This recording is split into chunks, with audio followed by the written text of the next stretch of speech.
Sir, Keralam കാത്തിരുന്ന വിധിയായിരുന്നു. ജീവപര്യന്തമാണ് ഇപ്പോൾ ലഭിച്ചിരിക്കുന്നത്. അപ്പോൾ എങ്ങനെയാണ് കാണുന്നത് വിധിയെ?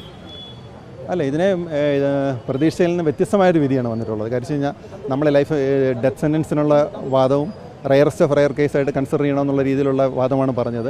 അതിന് സുപ്രീം കോടതി പല സ്ഥലങ്ങളിലും പല വിധികളിലും വിധിന്യായങ്ങളിലും പറഞ്ഞിട്ടുള്ളത് ലൈഫ് ഇംപ്രിസൺമെൻറ്റ് സഫിഷ്യൻ്റ് അല്ലാതെ വരുന്ന സാഹചര്യങ്ങളിലാണ് ഡെത്ത് സെൻറ്റൻസ് കൊടുക്കേണ്ടി വരുന്നത്. അപ്പം നമ്മളത് ഹൈലൈറ്റ് ചെയ്ത് പറഞ്ഞ സമയത്താണ് കോടതി എനിക്ക് തോന്നുന്നത് ഇദ്ദേഹത്തിൻ്റെ മാനസിക ഇപ്പോൾ ട്രീറ്റ്മെൻറ്റിൽ നടന്നുകൊണ്ടിരിക്കുകയാണ്. ഏജും കൺസിഡർ ചെയ്തിട്ടുണ്ടായിരിക്കുക. കോടതി ഇത് പരിഗണിച്ചിട്ടുണ്ടോ? അല്ല, ഏജും കൺസിഡർ ചെയ്യും. നമ്മൾ ജഡ്ജ്മെൻറ്റ് കോപ്പി ഇതുവരെ കിട്ടിയിട്ടില്ല. ഇപ്പം 4 ഹെഡിൽ ലൈഫ് ഇംപ്രിസൺമെൻറ്റ് കൊടുത്തിട്ടുണ്ട്. അതിൻ്റെ കൂട്ടത്തിൽ കോമ്പൻസേഷൻ വന്നിട്ടുണ്ട്. പിന്നെ 436-ന് 7 വർഷം വന്നിട്ടുണ്ട്. 201-ന് 5 വർഷം വന്നിട്ടുണ്ട്. എന്നിട്ട് അതിനകത്ത് ഇൻട്രസ്റ്റിംഗ് ആയിട്ടുള്ള ആസ്പെക്റ്റ് ആദ്യത്തെ 7 വർഷം 436-നുള്ള 7 വർഷം അനുഭവിക്കണം. അതിനുശേഷം മാത്രമേ 201-ൻ്റെ 5 വർഷം അനുഭവിക്കാവുള്ളൂ. അപ്പോൾ 12 വർഷം കണ്ടിന്യൂസ് ആയിട്ട് കിടക്കണം.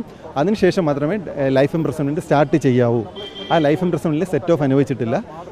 ഇനി ഗവൺമെൻറ് ഭാഗത്ത് നിന്ന് റെമിഷനോ കമ്മ്യൂട്ടേഷനോ വന്നാൽ മാത്രമേ പ്രതിക്ക് വെളിയിൽ വരാൻ കഴിയുള്ളൂ. സ്വാഭാവികം ഇപ്പോൾ പ്രതി 8 വർഷം ജയിലിലായിരുന്നു. അപ്പോൾ ഇതുകൂടി കോടതി പരിഗണിക്കുമല്ലോ? അല്ല, അതാണ് പറഞ്ഞത്.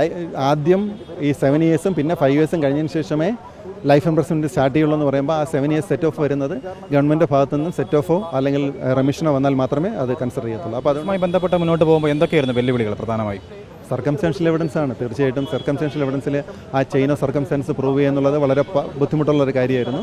അതിൽ പക്ഷേ ഇൻവെസ്റ്റിഗേഷൻ്റെ ഭാഗത്തു നിന്ന് കിട്ടിയ മെറ്റീരിയൽസ് വെച്ച് നമുക്ക് നല്ല രീതിയിൽ പ്രസൻറ്റ് ചെയ്യാൻ കഴിഞ്ഞു. അതുകൊണ്ട് ഇത് സർക്കംസ്റ്റാൻഷ്യൽ എവിഡൻസ് ആയിട്ട് പോലും നമുക്കത് കൃത്യമായിട്ട് ആ സർക്കംസ്റ്റാൻസ് മുഴുവൻ പ്രൂവ് ചെയ്യാൻ കഴിഞ്ഞിട്ടുണ്ട്. തുടക്കത്തിൽ ആഭിചാര ക്രിയകളൊക്കെ സംശയമുണ്ടായിരുന്നു. തുടക്കത്തിൽ ആസ്ട്രൽ പ്രൊജക്ഷൻ്റെ വാദമൊക്കെ ഉന്നയിച്ചിരുന്നു പ്രതി. പിന്നീടാണ് മാനസിക രോഗ സ്കിസോഫ്രീനിയാണെന്ന് പറഞ്ഞു. അപ്പോൾ ഇപ്പോൾ കേരളത്തിൽ ഒരു 4 കൊലപാതകങ്ങൾ നടത്തുമ്പോൾ ഒരു പ്രതിക്ക് ജീവപര്യന്തമേ കിട്ടുകയുള്ളൂ എന്നുള്ളൊരു സന്ദേശം പൊതുസമൂഹത്തിന് മുന്നിൽ എത്തുകയല്ലേ? അല്ല, പൊതുസമൂഹം ഒരു കാര്യം മനസ്സിലാക്കുന്നുണ്ട്. നമ്മുടെ കോടതി അത് പറഞ്ഞ പോലെ, അതായത് സൊസൈറ്റിയെ സാറ്റിസ്ഫൈ ചെയ്യാനല്ല കോടതി ഇരിക്കുന്നത്.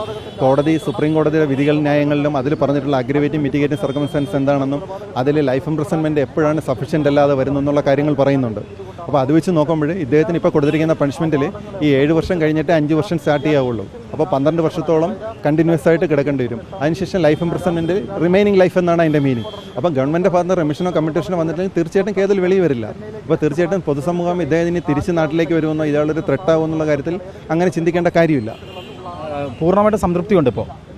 തീർച്ചയായിട്ടും. പക്ഷേ എങ്കിലും ഡെത്ത് സെൻറ്റൻസ് എന്നുള്ളൊരു കാര്യം നമ്മൾ ശരിക്കും ഹൈലൈറ്റ് ചെയ്തിരുന്നു. പക്ഷേ എങ്കിലും വിധിന്യായത്തിൽ മൊത്തത്തിൽ നോക്കുമ്പോൾ നിയമത്തിൻ്റെ ചട്ടക്കൂടിൽ നിന്നുകൊണ്ട് തന്നെയാണ് കോടതി വിധി പറഞ്ഞിട്ടുള്ളത്. നന്ദൻകോട് കൂട്ടക്കൊലപാതകത്തിൽ പ്രതി കേതൽ ജിൻസൺ രാജയ്ക്ക് വധശിക്ഷ ലഭിക്കുമെന്നുള്ളൊരു പ്രതീക്ഷ പ്രോസിക്യൂഷൻ ഉണ്ടായിരുന്നു. പക്ഷേ അത് ഉണ്ടായിട്ടില്ല. ജീവപര്യന്തം ആണ് ലഭിച്ചിരിക്കുന്നത്. പക്ഷേ അപ്പോഴും കോടതിയുടെ വിധിയിൽ ഇപ്പോൾ പൂർണ്ണമായിട്ടുള്ളൊരു സംതൃപ്തിയുണ്ട്. കാരണം സമൂഹത്തിന് ഒരു ത്രെഡായി മാറുന്ന ഒരു രീതിയിലേക്ക് ഈ പ്രതി പുറത്തിറങ്ങാൻ സാധ്യതയില്ല എന്നുള്ളതാണ് ഇപ്പോൾ പബ്ലിക് പ്രോസിക്യൂട്ടറായിട്ടുള്ള ദിലീപ് സത്യൻ ഇപ്പോൾ നമ്മോട് വ്യക്തമാക്കിയിരിക്കുന്നത്. വീഡിയോ ജേർണലിസ്റ്റ് റീജുവിനൊപ്പം reporter Arun Solomon, in reporter, Thiruvananthapuram.